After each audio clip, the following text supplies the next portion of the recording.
벌써 이제 6월의 마지막 주일입니다. 이제 상반기가 지나고 하반기가 시작이 되는데 참 시간이 빠른 것 같아요. 그렇죠? 1년으로 치면 오늘이 이제 6월 또 다음 주 하면 이제 반환점을 돌아가죠. 그래서 오늘은 이렇게 반환점을 딱 지나는 시점에서 또 함께 은혜를 나누고, 특별히 다음 주일에 맥주 감사 주일이기 때문에 절기에 대해서도 좀 말씀을 나누려고 합니다. 오늘 말씀은 반환점의 은혜, 이 반환점에 하나님께서 큰 은혜 주셔서 하반기에 복된 아름다운 믿음의 길을 가시기를 축복합니다. 절기에 대해서 말씀을 한번 드리겠습니다. 절기를 하면 이렇게 조금 우리가 조금 고민이 돼요. 특별히 오늘처럼 맥주 감사주일, 다음 주구나 하는데 좀 낯설고 우리 정서에는 조금 이렇게 안 맞는 듯한 그런 생각도 듭니다. 그래서 절기에 대해서 이렇게 대할 때 이런 생각이 들어요. 다른 나라의 절기이고 우리나라하고는 좀 상관없고, 또 신약 시대도 아니고 구약 시대인데 그것을 우리가 지켜야만 되나, 이런 생각도 들고, 또 한편으로는 형식적인 그런 절차, 그 절기들을 우리가 지키는 게 무슨 의미가 있나, 거기에는 도대체 의미가 있는 것은 맞나, 그런 생각이 들죠.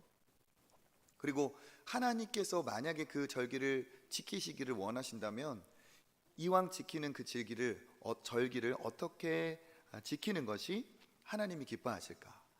맥주절이 다가오고 있는데 맥주절을 어떻게 지키면 하나님 기뻐하실까? 그런 생각을 합니다. 이런 질문을 가지고 또 오늘 말씀에서 또 방향과 길을 찾으시는 여러분 되시기를 축복합니다. 절기를 하는 이유 중에 가장 보편적이고 쉬운 이유가 있습니다. 여기 지금 남녀가 아름다운 결혼을 해서 부부가 됩니다. 참 행복해 보이죠? 결혼식은 순간적으로 끝납니다. 그렇죠? 결혼식은 순간적으로 끝나요. 그러고 나면 과거 일이 돼버리죠. 그런데 결혼식은 순간이지만 결혼의 생활은 끝납니까? 끝나지 않습니까? 그렇죠. 지속이 됩니다. 그러니까 결혼식이라는 것은 이벤트가 돼가지고 끝나버리는데, 결혼의 생활은 이제 부부가 돼서 그때를 기준으로 해가지고 계속되죠. 이 부부가 행복한 결혼 생활을 하기 위한 여러 가지 노력을 하겠지만 그 중에 기억해야 될 날이 있죠. 무슨 날입니까? 그렇죠. 결혼식 한 그날을 기억을 해야 돼요. 그날의 그 다짐, 그 감동, 그것을 유지하고 그렇게 내가 계속 살아보려 할 때 그 부부는 행복하고 참 복되겠죠. 특별한 날을 기념하고 그 의미를 기억할 때 그 부부는 아름다운 관계를 계속 유지할 수가 있습니다. 각자 그런 날이, 결혼하신 분은 그런 날이 있죠. 우리 남자분들 잊으시면 안 됩니다. 그날을 잊으면 1년 동안 어려울 수 있어요. 그날을 잘 챙겨야 됩니다.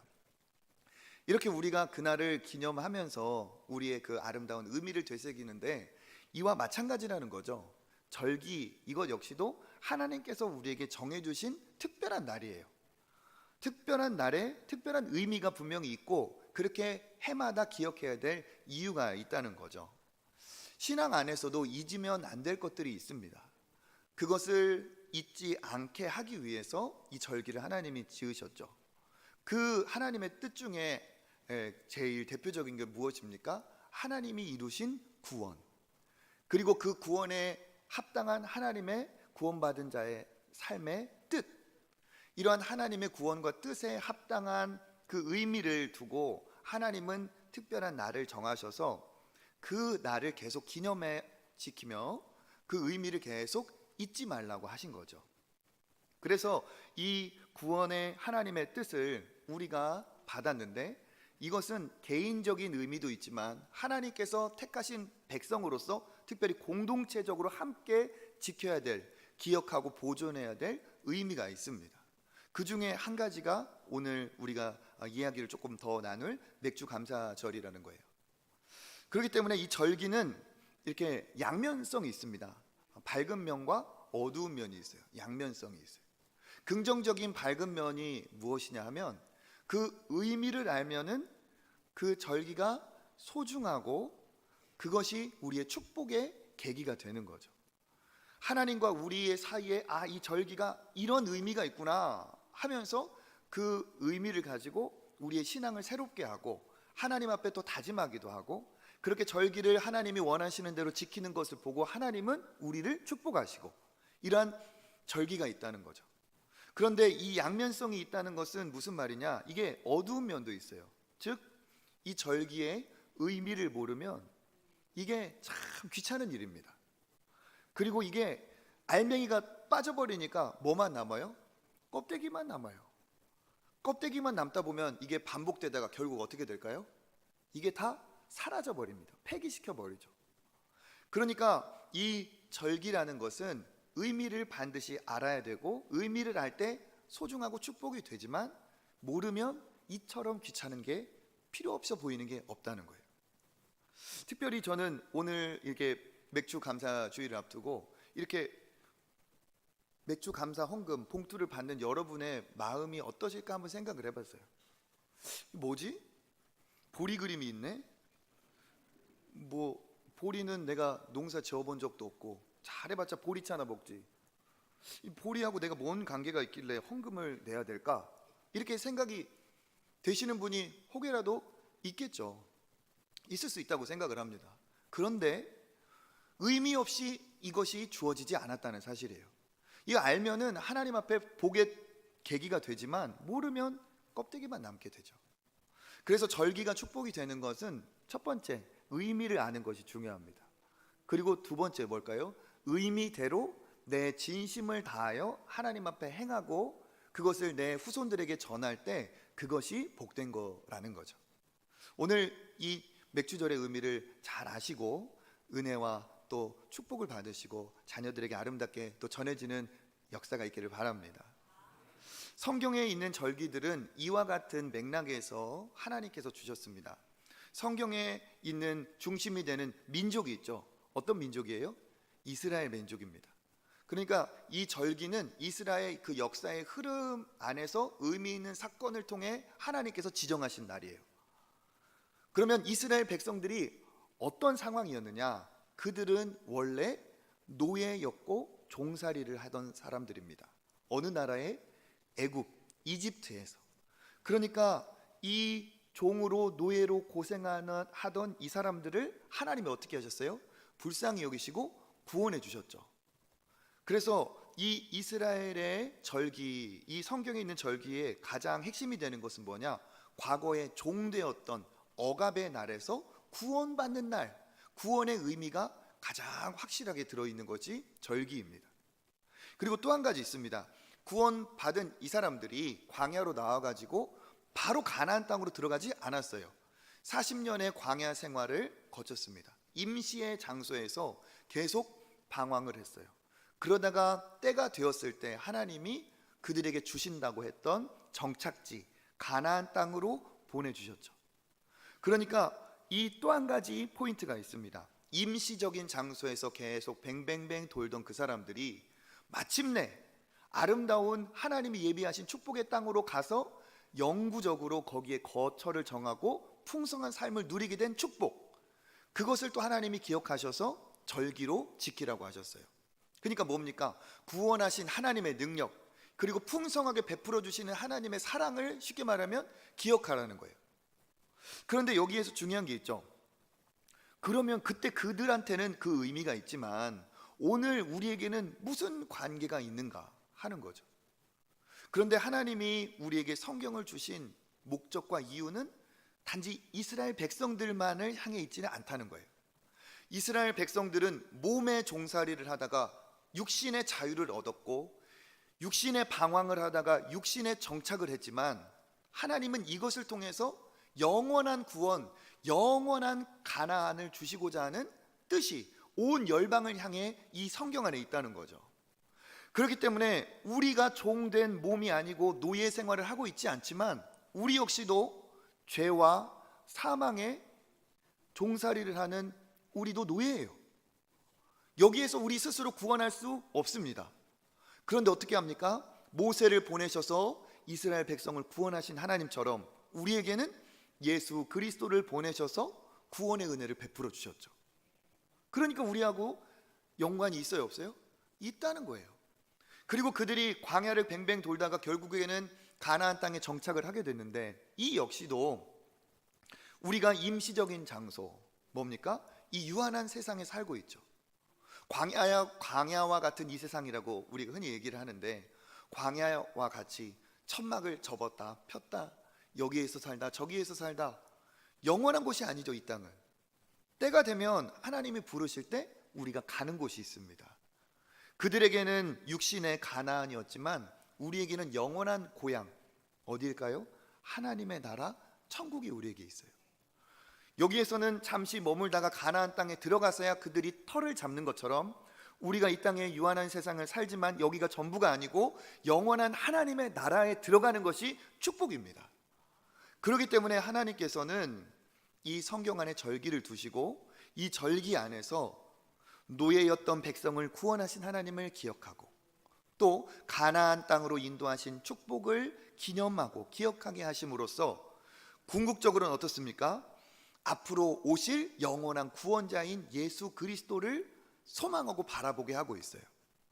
우리의 입장에서 얘기를 하면 노예였던 그들이지만 우리는 뭡니까? 죄와 사망에서 구원하신 것을 소망하고 기념하게 하시고, 가나안 땅이 아닌 영원한 천국을 축복하고 기념하게 하시고, 오신다는 예수님이 십자가에 오셨죠. 그렇죠? 그렇기 때문에 오실 메시아를 기억하던, 기념하고 바라보던 그들과 달리 우리는 어떻게 합니까? 오신 예수님이 또 어떻게 하세요? 다시 오시는 거죠. 다시 오실 예수 그리스도의 재림, 그리고 그가 오셨을 때 우리가 영원한 천국 잔치, 그 풍성한 잔치에 우리가 동참하게 될 것을 소망하게 합니다. 그래서 그 구약의 시대는 신약을 바라보고 예수 그리스도를 바라보고 육신의 구원을 기념하는 수준이었지만, 예수 그리스도가 우리에게 오신 다음에 그 절기는 더욱더 풍성해지고 완성이 되어져서 죄와 사망에서 해방당하고 우리가 영원한 하나님의 나라 천국 갈 수 있는 하나님의 자녀됨을 기억하고 소망하게 하는 것이 바로 이 절기의 의미에 있다는 거죠. 그래서 이 절기를 조금 구체적으로 말씀드리면, 다 말씀드리면 복잡하니까 그들이 지켰던 세 가지의 3대 절기를 말씀을 드릴게요. 이 3대 절기는 이스라엘 백성들이 반드시, 유대인의 성인이라면 가서 제사를 반드시 1년에 3번을 지내야 되는 중요한 절기였거든요. 그 의미가 응집이 되어 있습니다. 유월절을 먼저 첫 번째로 하나님이 대대에 지키라고 하셨어요. 유월절은 어떤 날이냐? 이스라엘 백성들이 진짜 노예 생활할 때 결정적으로 그들에게 승리와 자유가 온 날이 바로 유월절이죠. 어떤 일이 있었습니까? 그들이 종살이 할 때 모세를 보내셔서 10가지 재앙을 할 때 그 10번째 재앙이죠. 바로가 계속 보내지 않을 때 이제 모세가 말을 합니다. 너의 가축에서부터 왕실에 있는 왕족까지 첫 번째 아들 장자는 하나님께서 다 멸하실 것이다. 이 예고대로 하나님께서 그렇게 일을 이루시죠. 그때 하나님이 이스라엘 백성은 살려주셨을까요? 안 살려주셨을까요? 살려주셨어요. 어떤 방식으로? 그 유월절 날에 양을 잡아서 양의 피를 그 문에 바르면 하나님이 죽음의 천사가 그곳으로 들어가지 않고 거기를 넘어간다 하셨어요. 그게 바로 유월절이죠. 그 유월절에 피를 발라서 유월절에 그 양의 희생으로 그 집이 다 구원을 받습니다. 이와 같이 유월절에 양으로 그 가정이 구원받는 것처럼 예수 그리스도께서 십자가에서 우리를 위해 모든 물과 피를 쏟아 죽으심으로 예수 안에서 우리가 유월절과 같은 구원과 자유를 얻게 되죠. 그래서 이 유월절의 의미가 예수님의 오심을 나타내는 성탄절 안에, 그리고 예수께서 죽음을 이기시고 승리하신, 다시 사신 그 의미가 어디 안에? 부활절 안에 있는 거예요. 그래서 유월절의 자유, 승리, 회복, 이것이 바로 예수님 안에서 이 성탄과 부활 안에 우리가 형식은 다르지만 어때요? 계속 지키고 있다는 사실이에요. 그리고 하나님은 지키기를 원하신다는 거죠. 그리고 첫 번째, 두 번째, 세 번째, 세 가지가 있다고 했죠. 먼저 세 번째 먼저 말씀드릴게요. 유월절 말고 초막절도 있습니다.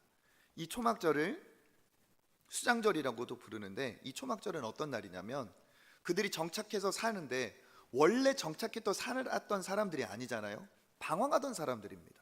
그러니까 그들이 방황할 때가 있었고 하나님의 은혜로 정착하는 이 복을 누렸다는 것을 잊어버리지 않게 하시려고 하나님이 일정 기간 동안 자기 집을 비우고 야영하듯이 텐트를 치고 예전 조상들과 같이 초막을 짓고 살려고 하셨어요. 그게 초막절입니다. 그 초막절을 통해서 어떻게 합니까? 우리가 이렇게 고생할 때가 있었는데 지금의 하나님의 축복이 정말 감사하다, 이러겠죠. 그리고 또 이 초막절이 있는 7월에는 올리브와 포도나무의 추수의 때입니다. 그래서 동시에 하나님께서 주신 것을 잘 저장한다 해서 수장절이라고도 불러요. 그러니까 이 초막절은 어떤 날이냐 하면 광야 생활을, 우리의 그 과거를 기억하고 정착지에서 풍성하게 곡식을 누리고 풍성한 은혜를 누리게 하신 것을 수장절, 기념하게 하신 날이죠. 그와 마찬가지로 이와 같은 의미가 오늘날에도 추수의 감사절로 이어지고 있어요.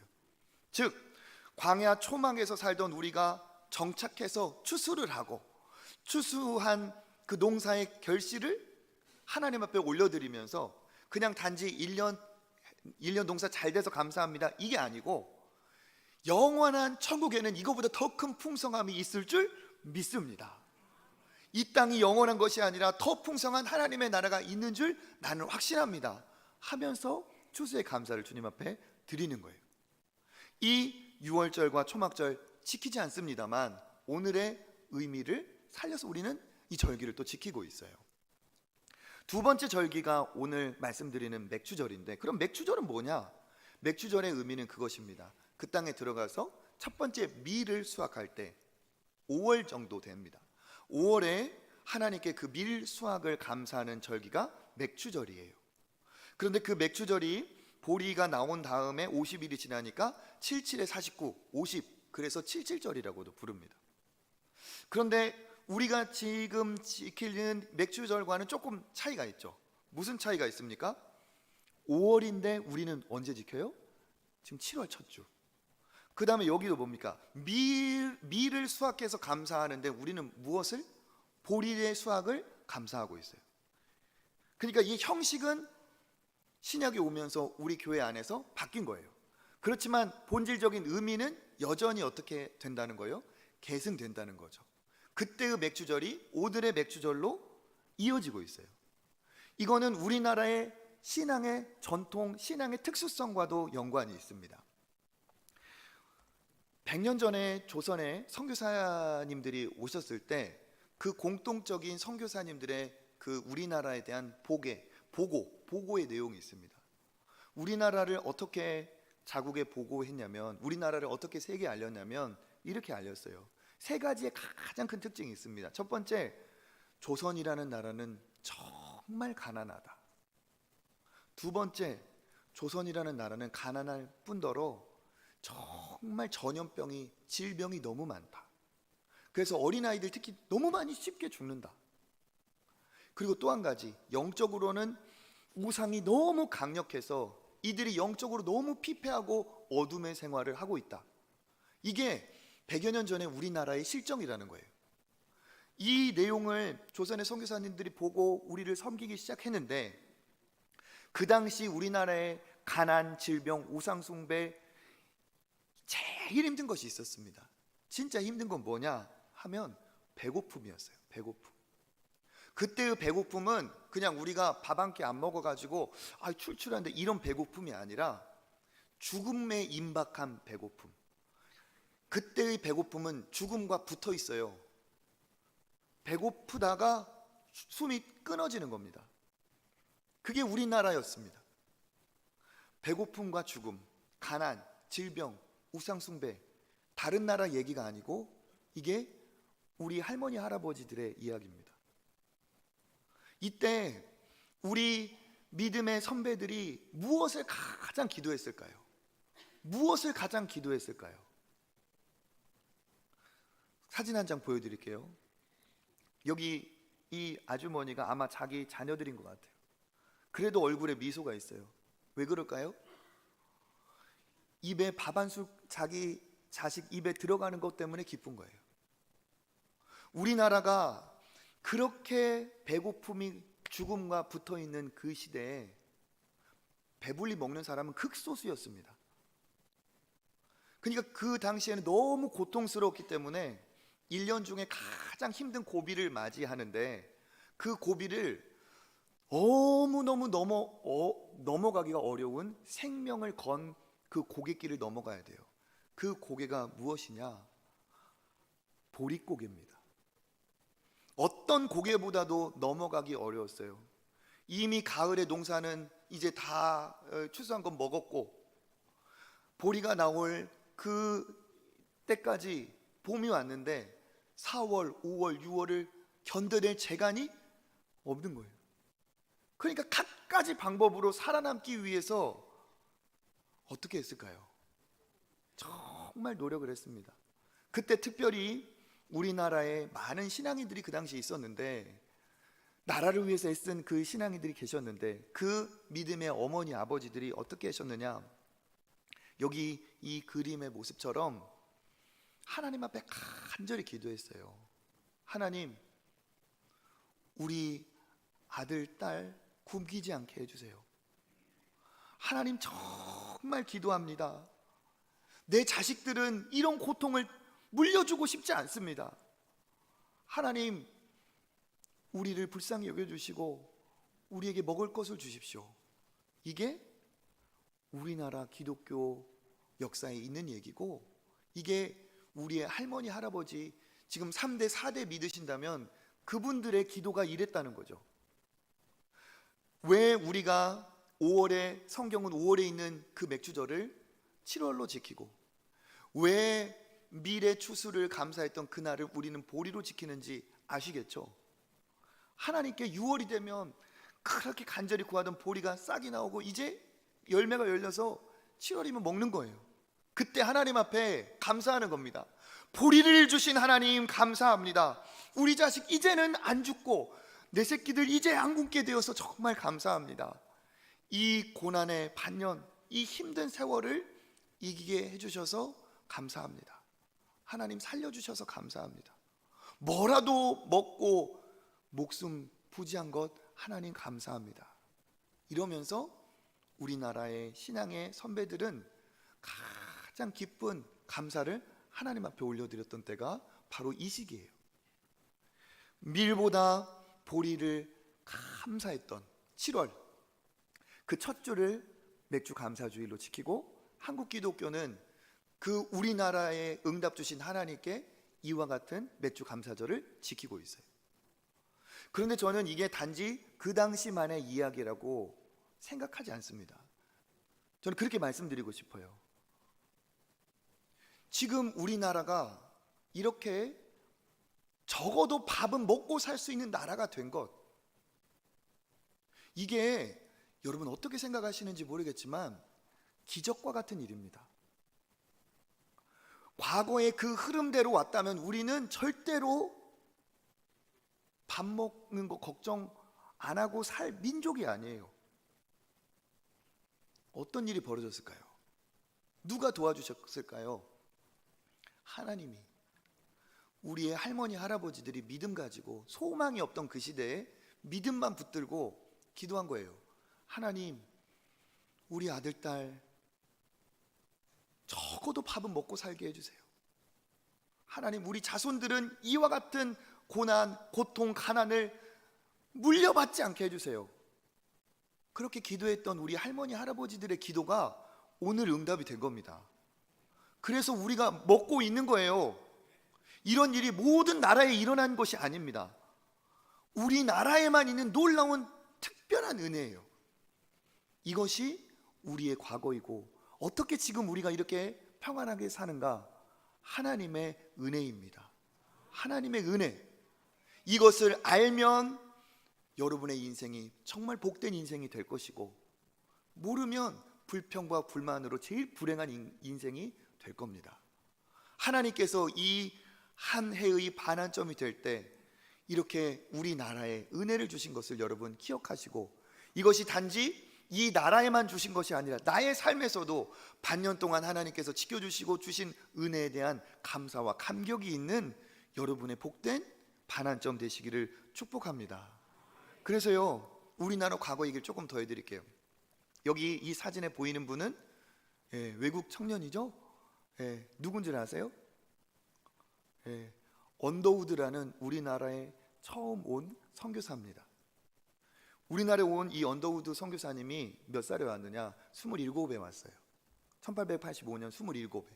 그러니까 이분이 와서 대대에 걸쳐서 우리나라에 살면서 복음을 전했는데, 찾아보면은 나이 지긋한 건 나중에 사진이고 이 청년 시절에 온 거예요. 그것도 결혼하지 않은 총각으로 와서 여기에서 선교사 아내를 만나 결혼을 합니다. 총각으로 온 이 20대 중후반의 이 청년이 열심히 우리나라에서 복음을 전하고 7년째가 돼서 안식년을 맞았어요. 그래서 미국 조국으로 돌아갔습니다. 거기에 가서 뭐 했을까요? 쉬면 될 텐데 그 조선이라는 나라에 대한 그 열망이 그렇게 불타가지고 이 언더우드 선교사님이 유명하다는, 좋다는 그 신학교는 다 간 거예요. 다 가서 선교 보고를 한 겁니다. 내가 조선이라는 나라에서 6년간 지금 사역을 하다 왔습니다. 그 나라는 여러분 모르시겠지만 그 나라는 아프리카보다 더 불쌍한 나라입니다. 그 나라는 가난과 질병으로 죽어가고 있고 영적으로는 우상숭배로 다 어두운 땅입니다. 아이들이 죽어가고 여인들에게는 아무 권한이 없고 남자들은 외세에 소망을 잃어버리고 노름과 술과 여러 가지 중독으로 가정을 돌보지 않습니다. 그 나라에 하나님이 필요합니다. 복음이 필요합니다. 오십시오. 함께 갑시다. 신학교마다 외치고 다녔어요. 그랬더니 그 신학생 중에 선교사를 지망하던 사람들 중에 은혜를 받고 응답받은 사람이 일어났습니다. 몇 명이 일어났느냐? 7명이 일어났어요. 7명이 일어나서 선교사님 제가 동참하겠습니다.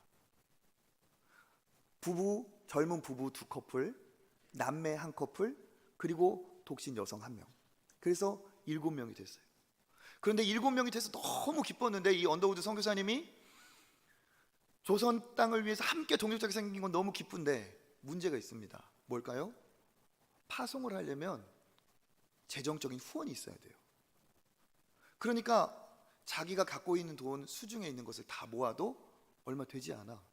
이 7명이 바다 건너오는 데만 배 타고만 해도 몇 달인데 파송하고 사역지를 얻는다는 건 말도 못하죠. 그러니까 어떻게 했느냐? 비장의 카드를 썼어요. 이 언더우드 선교사님이 누구를 찾아갔느냐? 여기 있는 분은 자기 형님이에요. 친형님. 형님을 찾아갔어요. 존 언더우드입니다. 이분을 찾아간 이유는 뭐냐? 원래 언더우드의 아버지는 영국에서 잉크를 제조했던 사업가입니다. 미국으로 넘어와서 그 사업을 그 형이 이어서 발전을 시켰어요. 그래서 어떻게 했느냐? 그것을 더 업그레이드 시켜서 잉크를 만드는 아버지, 그 아들은 타자기를 발명해서 타자기를 만들었어요. 그게 바로 자기 이름을 딴 언더우드 타자기입니다. 여기 보면 언더우드라고 조그맣게 써여 있어요. 그때 타자기는 지금 여기 있는 노트북이나 패드, 아이패드나 이런 거랑 같은 거예요. 그러니까 어마어마한 사업가죠. 자기 형한테 찾아갔어요. 형, 도와주십시오. 7명의 후보생이 있는데 가지 못하고 있습니다. 그때 동생을 사랑하고 그리고 조선 땅을 안타깝게 여긴 사업가 형이 그 당시에 그 당시 돈으로 3,000달러, 언더우드 선교사가 자기 돈 500달러, 제가 100년 전 환율로 해보니까 적어도 3억 5천은 돼요. 이 돈을 헌금을 하고 7명이 우리나라에 파송되어 옵니다. 그 7명을 우리나라에 초기에 들어온 선교의 개척자들이다 해서 7인의 선발대라고 불러요. 그런데 그 7인의 선발대가 여기 있는 요 분들인데, 그들이 전킨 부부, 레이놀즈 부부, 테이트 남매, 리니 데이비스라는 이 7명이에요. 그 7명이 어디에 들어와서 복음을 전했느냐? 전주, 익산, 군산, 이 전라도에서 복음을 전했어요. 그래서 이들이 복음을 전하면서 세운 교회가 전주 서문교회를 비롯해서 많습니다. 그리고 예수병원을 세우고 신흥학교, 기전학교를 이분들이 세웠어요. 그 중에 여기 윗줄에 검정색 옷을 입은 여성분은 안타깝게 좀 일찍 세상을 떠났는데 2년 만에 세상을 떠났지만 그가 전도한 숫자는 1885명이래요. 불꽃같이 살다가 우리나라에서 유행하던 질병에 걸려 세상을 떠났어요. 그런데 이 비하인드 스토리에 놀라운 얘기가 있습니다. 원래 이분은 아프리카로 가려고 준비하던 선교사님이었어요. 그런데 언더우드 선교사가 외친 거죠. 아프리카보다 조선이 더 못 산다. 아프리카보다 조선이 더 급하다. 이분이 응답을 받은 거예요. 우리나라가 어떤 나라였는지 여러분 아시겠어요? 아프리카보다 더 어려운, 이건 극빈국 중에 최극빈국이었던 나라가 우리나라입니다. 뿌리로 치면은 굉장히 비참한 뿌리예요. 그런데 오늘을 열매로 비유하면 정말 좋은 열매가 열렸죠. 앞뒤가 맞는 얘기입니까? 맞지 않는 얘기입니까? 앞뒤가 안 맞는 기적 같은 일이 벌어진 겁니다. 누가 도와주셔서, 누가 응답하셔서? 하나님이. 그 보릿고개 시절 우리 자식들, 우리 후손들은 배골지 않게 해달라는 그 간절한 우리 할머니, 할아버지들의 기도가 하나님이 불쌍히 여겨주셔서 이스라엘 백성을 구원하시듯이 광야에서 만나와 메추라기를 먹이시듯이 우리에게 기적을 베풀어 주셨어요. 그래서 우리나라 국가 위상이 어떻게 됐습니까? 제가 찾아보니까 미국의 한 기관에 이렇게 통계를 냈더라고요. 우리나라가 국가 경쟁력, 국력이 전 세계에서 6번째래요. 여기 이 나라에 살고 있는 우리가 인정하건 인정하지 않건 해외에서 그렇게, 외국에서 우리나라를 그렇게 보고 있어요. 그리고 더 놀라운 거 있죠? 전 세계 젊은이들이 우리나라 이 문화, 우리나라 말 배우려고 엄청 노력하고 있습니다. 이게 기적 아니고 뭐겠어요? 이런 일이 어떻게 우리나라에서 일어날 수 있습니까? 이게 일어날 수 있는 일이에요? 이건 일어날 수 없는 일이에요. 이 조선이라는 나라를, 이 대한민국을 하나님께서 불쌍히 여겨주셔서 정말 어마어마한 놀라운 부흥의, 기적의, 응답의 역사를 부어주심으로 우리가 완전히 다른 나라가 되어버렸어요. 그 흐름 안에 있는 나라들 지금도 다 어렵습니다. 우리보다 잘 살았던 나라들도 많이 뒤처졌습니다. 우리가 선교 나가는 필리핀, 한때는 아시아에서 제일 잘 나가던 나라였어요.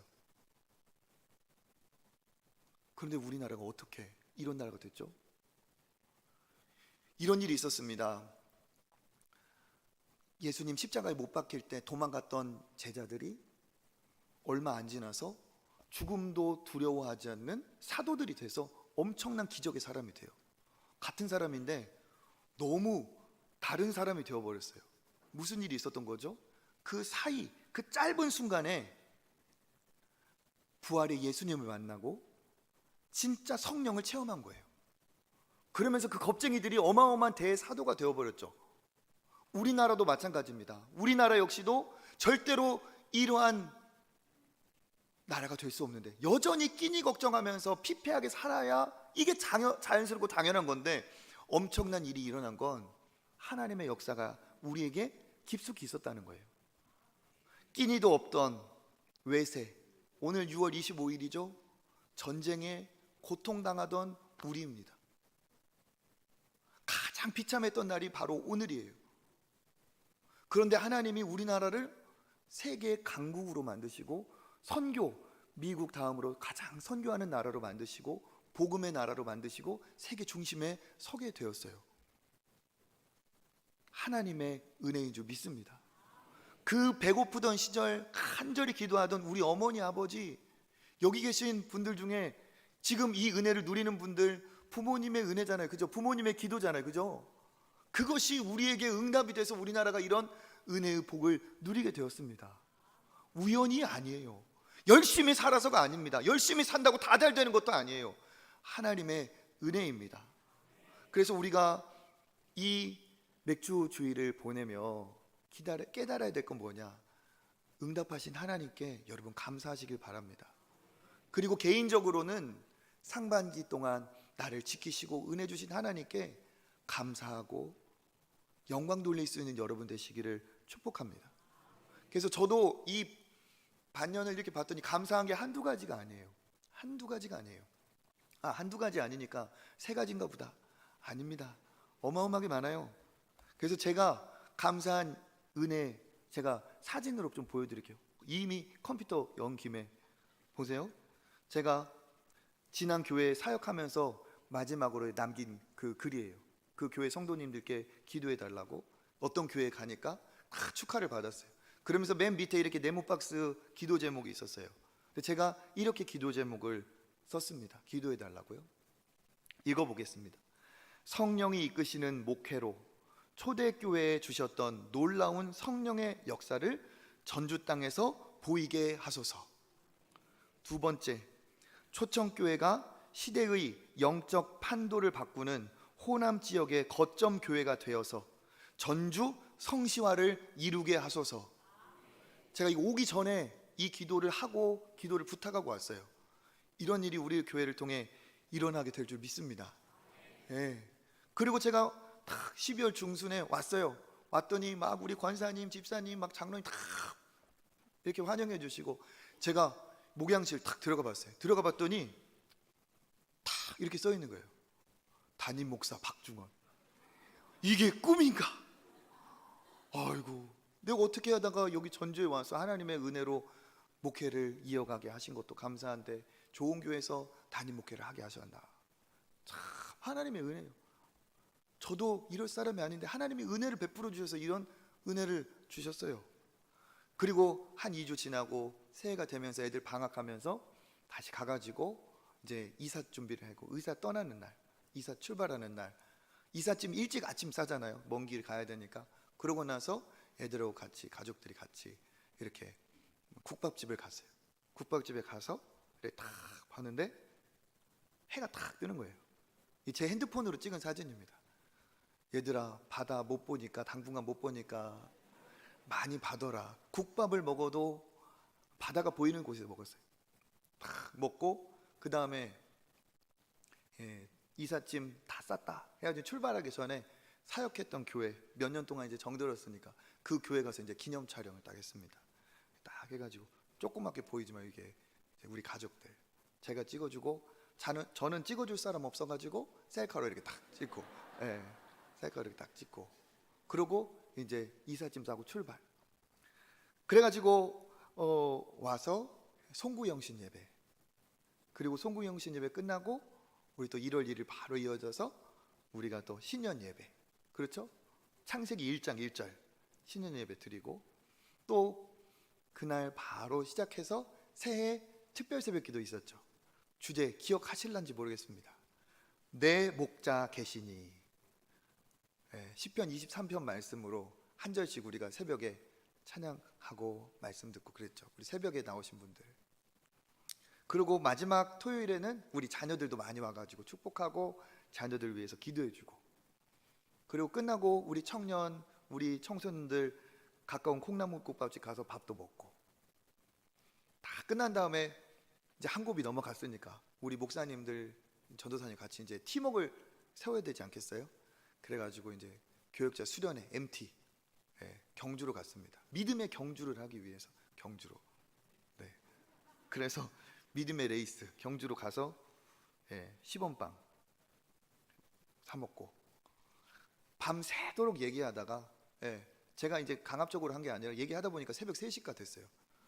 나는 이런 사람입니다. 나는 이런 목회를 꿈꿉니다 하면서 아침이 돼가지고 부시시하지만 은혜 받은 얼굴로 아침에 산책도 하고, 그리고 갔다 와서 또 1월 말 돼서 교회 설립주일 맞춰서 위임식도 하고, 그리고 우리 애쓰신 중직 은퇴도 있었고, 그리고 즐거운 일들이 계속 이어졌는데 조금 놀라지 마세요. 이 사진들이 이런 일들이 있었어요. 그죠? 그러면서 몇 년 만에 우리가 또 교구별 찬양도 하면서 이렇게 행복해하고, 그리고 우리 남성분들 여기 옆에 등장하려고 하는 저 검보형색 옷 입은 사람 누군지 모르겠어요, 그죠? 예, 뭐 한 코너 하고 싶었는지. 그렇게 하고 또 3월 달 돼가지고 예, 부흥회가 있었습니다. 근데 우리 장로님들이 목사님이 처음 오셨으니까 하는 게 좋겠습니다. 저도 그냥 기꺼이 그래가지고 부흥회, 축복의 사람 3월에 부흥회도 했죠. 그리고 부흥회 마치고 우리 장로님들하고 또 수련회도 가가지고 단체 사진, 은혜의 단체 사진. 이게 영안이 열린 사람들은 십자가가 딱 보일 텐데, 예, 이게 조작한 게 아니라 진짜 저렇게 사진이 나오는 곳이 있어요. 그리고 3월 돼가지고 우리 등반도 같이 하고 산책도 하고, 그죠? 가족끼리 우리 장로님 권사님 이렇게 산책도 하고 올라가서 사진도 찍고, 그리고 우리 목사님들하고 이제 팀워크를 가져야 되니까 어느 교회에서 사역했는지를 제가 좀 소개하고 속성 코스로 빨리 업그레이드 시키기 위해서 뭐 이미 잘 하셨지만 제가 사역했던 교회에 가서 탐방을 했습니다. 그러면서 제가 여기 목사님들 딱 둘러 앉아가지고, 여기는 이제 교역자가 130명이거든요. 그 중에서 이제 팀장 목사님들 제가 딱 다 후배니까 시간 내라 해가지고 각 영역의 팀장 목사님들과 1시간 이상의 면담을 우리 목사님들 다 사역 소개를 받고 질의응답 다 받고, 그리고 이제 섬겼던 제 담임 목사님하고 같이 사진도 찍고, 그리고 갔더니 반갑다고 이제 목사님께서 저한테 새로운 책 났다고 사인해서 책도 주시고, 귀한 목회자로 귀하게 쓰임 받게 이렇게 해가지고 박중원 목사, 이규현 이렇게 하고, 또 거기는 금요 철야 기도회가 엄청 뜨겁거든요. 그래서 그거를 꼭 우리가 참여하자. 그래서 딱 간다고 했더니 또 거기다 딱 우리 자석까지 딱 만들어내가지고 전주 초청교회 탐방서. 그래서 유튜브에 영상 보신 분도 계시겠지만 이렇게 전주 초청교회에서 오셨습니다 해가지고 우리 일어나서 손도 한번 흔들고, 끝나고 같이 그 자리에서 우리 초청교회를 위해서 기도하고, 새벽에 바로 출발해서 제가 그날 새벽 예배 설교하고, 그리고 코로나로 못했던 세례식, 유아 세례, 학습 세례, 또 성찬식도 하고, 5월 돼서 전교인 체육대회도 하고, 청년들도 나오고 아이들도 나오고, 끝나고는 삼겹살도 구워 먹고, 그죠? 그리고 우리 권사님들 집사님 참 애쓰셨는데 자원해가지고 삼계탕도 끓이고, 어르신들이 엄청 많이 오셨죠, 그죠? 그래서 삼계탕도 우리가 대접해드리고, 그리고 30대 40대 우리 사랑방 모임도 갖자 해가지고 그 모임도 격주로 진행하고, 조금 부끄럽긴 하지만 박수 쳐주실 때 케이크도 한번 잘라보고, 그리고 개인적으로 또 감사한 것은 제가 가르친 제자들 중에 이렇게 신학교 가서 열심히 공부하고 있는 애들을 만나가지고 또 격려도 해주고, 다 전도사님들. 가운데 있는 친구는 목사님 됐어요. 그리고 저한테 설교를 가르쳐 주신 이제 설교학 교수님 계신데, 제가 이제 설교 조교도 하고 그랬거든요. 그 교수님 만나서 우리 동기들과 식사 대접도 하고, 담임 목사 된 기념으로 밥은 누가 사고? 제가 사고, 밥은 제가 사고. 뭔가 좀 자기 핸드폰을 찍는 포스가 느껴지잖아요, 그죠? 그 다음에 제가 담임 목사 됐다는 소식을 듣고 여기저기서 우리 그 제자들이 찾아와서 이렇게 했는데, 기억에 남는 아이들, 얘네들 다 30 넘은 우리 자매들인데, 제가 다 청소년 때 가르쳤던 애들이 다 엄마들이 됐어요. 엄마들이 돼서 애를 누구한테 맡기지 못해서 데리고 온 한 여인을 비롯하여 저한테 몸을 가린 애는 만삭인데 이제 왔어요. 지금 아마 애 난 것 같아요. 그리고 또 우리 교회 즐거웠던 행사가 있었죠. 우리 목사님들 애써가지고 초청데이. 그래가지고 우리 아이들 많이 와서 참 섬길 수 있었고, 지역 아이들 기뻤던 건 뭐냐면 아이들한테 1대1로 복음을 전하고 같이 모여서 복음 전할 수 있었던 게 참 너무 기뻤어요. 우리 레이저 쇼도 참 너무 멋있었고, 그죠? 그리고 지나가다가 우리 아들 만나서 사진도 찍어보고, 그리고 우리 장로님 기도하신 것처럼 우리 노회 교사 강습회가 있었죠. 그래서 교사 강습회 있어서 우리 교회 이제 모범 교사 시상도 하고 부서별로 강습회도 하고, 감사하게 우리 교회에서 이렇게 장소를 제공했다고 해가지고 저한테 교사 부흥의 말씀도 전해달라고 해가지고 제가 출세했어요. 교사들 노예 강사도 하고,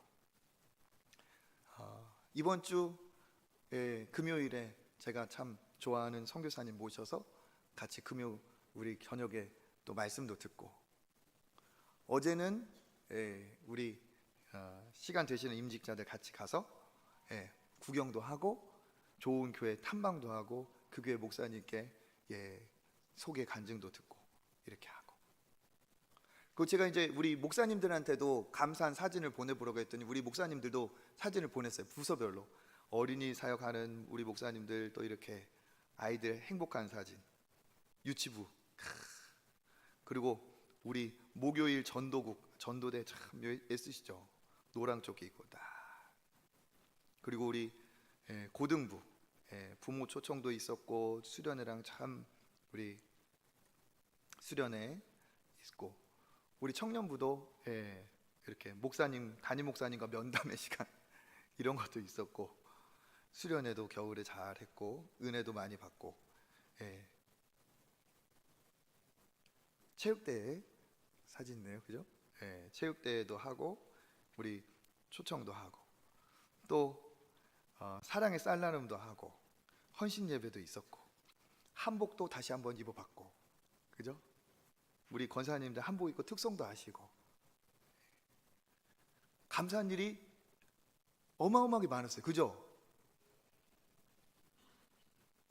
이제 마무리를 합니다. 이 6개월 동안 제가 이런 사진을 보여드린 건 뭐냐면, 감사할 게 너무 많아요. 셀 수 없이 많습니다. 우리의 기도 제목, 걱정, 근심이 몇 가지가 된다고 하면 그게 셀 수 있죠. 그렇지만 감사할 거에 비하면 그거는 비교할 수가 없습니다.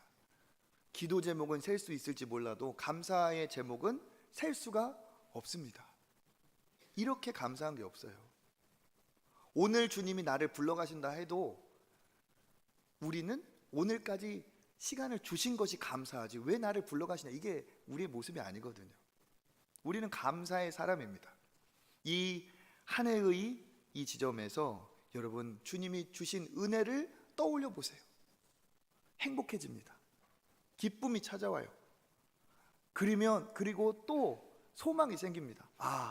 지금까지 이렇게 6월까지 인도해 주신 하나님이 그 고난의 세월 간절히 우리 믿음의 선배 할머니 할아버지들의 기도를 응답하신 하나님께서 내 앞날도 인도하시고 하반기에도 은혜를 주시리라 믿음이 생겨요. 한 해의 반환점을 돌아가고 있습니다. 어느덧 6월입니다. 이때 우리가 절반 동안 이 반년을 함께 하신 하나님께 감사하고, 또 나머지 반년을 하나님께서 큰 은혜 주실 것을 소망하는 여러분 되시기를 축복합니다. 그래서 하나님, 상반기 함께 하신 하나님 감사합니다. 그리고 하반기에도 하나님께서 은혜 주실 것을 믿습니다. 소망합니다. 그런 여러분의 축복이 있기를 바랍니다. 상반기를 돌아보며 거두어 주시고 응답하시고 보호하신 것에 감사, 하반기를 내다보면서 역시 인도하실 것을 믿고 또 감사. 구약이나 신약이나 지금이나 그때나 다 똑같아요. 당연한 것은 하나도 없습니다. 모든 것이 다 감사할 거예요. 모든 것이 다 주님의 은혜입니다. 모든 것이 다 주님의 은혜예요. 마무리하면서 제가 초청교회 사행시 하나 지었습니다. 자, 운을 띄워주세요. 초대교회의 뜨거운 은혜와 사랑으로 청년과 다음 세대를 예수님의 제자로 세우며 교인 모두 복음으로 거듭나고 성장하여 세상을 회복시키고 변화시키는 우리 되게 하소서. 아멘. 이런 은혜가 저와 여러분에게 있을 줄 믿습니다. 감사로 축복의 문을 여는 여러분 되시기를 주님의 이름으로 축원합니다. 우리 이 시간에 일어나서